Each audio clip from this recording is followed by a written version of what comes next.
On se trouve ici dans le vignoble de Terre-à-Ventoux, au plein cœur de la réserve de biosphère. C'est une zone classée par l'UNESCO. Et donc c'est un exemple type du paysage qu'on peut faire découvrir à nos visiteurs par des activités éco-œnotouristiques.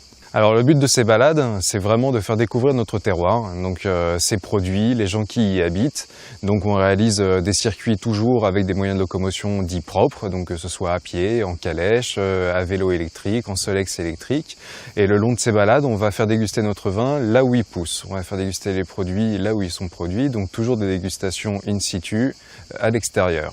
Alors ici on est dans un paysage typiquement de grave, avec des argilo-calcaires qui vont, ces petites roches qu'on peut voir ici, qui vont absorber la lumière pendant la journée et qui vont la restituer à la vigne la nuit. Ici on se trouve vraiment sur le piémont du Ventoux, on a le géant de Provence exactement en face de nous.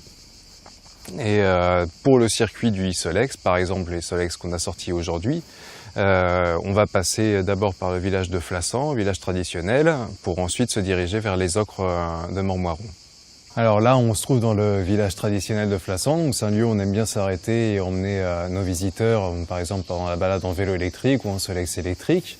Et on fait déguster le vin dont on vient de croiser les vignes. Donc on vient de croiser sur le piémont du Ventoux des vignes de Clairette et de Grenache blanc. On déguste ici donc la cavée en blanc, notre cuvée prestige passée en fût de chêne. Voilà, et on le fait toujours en accord avec les produits locaux. Alors ce village, voilà, a cette particularité déjà d'être un peu en altitude, donc on est vraiment, on atteint les 500 mètres d'altitude ici, donc c'est un village provençal qui a cette particularité d'être habité aussi vraiment à l'année. On n'a pas simplement des résidences secondaires comme on le voit malheureusement de plus en plus par ici. Donc ici c'est un village plein de vie, avec son restaurant, son café, son épicerie. Ce qu'on peut voir également dans ce village, c'est qu'on voit le ravalement des maisons qui sont aux couleurs des ocres. C'est tout simplement parce que dans la méthode traditionnelle, on fait le ravalement avec le sable que l'on trouve dans la région. Et ici, le sable que l'on trouve, ce sont des ocres. Mais ça, on le verra plus tard. Donc après le village de Flassan, on a été sur les hauteurs du vignoble de Terre-à-Ventoux, donc on atteint les 500 mètres, pour ensuite redescendre et aller s'enfoncer petit à petit sur le terroir des ocres. Donc on a traversé les ocres blancs, jaunes, oranges, pour arriver vraiment là dans les ocres rouges proprement dit, étape à laquelle on fait généralement une dégustation, alors petite pour les Solex, grande pour les vélos électriques ou les grosses soirées viticulturelles. Donc là on s'enfonce dans un canyon d'ocre, donc canyon qui a été creusé par l'eau puisque c'est le lit d'une ancienne rivière.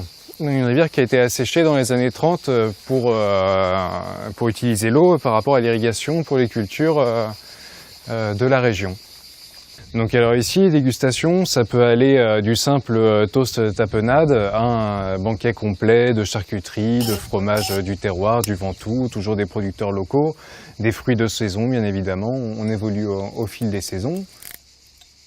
Alors on va faire déguster l'un de nos meilleurs vins, le Terre de Truffe, dans cet endroit magique à la fraîcheur bienvenue. Alors à propos du vin, on raconte généralement le vin, on est vraiment sur les goûts, sur le plaisir, ça reste très simple quand même. C'est une notion de plaisir parce que chaque personne va ressentir le vin avec son propre ressenti et va en parler avec ses propres mots. Donc on donne les lignes directrices sur le vin, mais ça reste un moment de plaisir. On apporte notre vin pour qu'il y ait un accord mets et vin assez pertinent. Donc on fait déguster les produits du terroir sur nos vins. Depuis 5 ans, on a démarré les activités éco-œnotouristiques, donc toujours en accord avec le territoire, avec la zone de biosphère que l'on respecte et qu'on cherche à préserver au maximum. On s'inscrit vraiment dans un mouvement actuel de pousser le tourisme vers la qualité, faire des randonnées de petits groupes avec un bon accueil au caveau, un bon accueil pendant les balades, une dégustation de produits de qualité et que la personne qui repart de Terre-à-Ventoux avec une bouteille puisse, en la débouchant à la maison, se souvenir de tous ces moments agréables qu'il aura vécu sur notre terroir.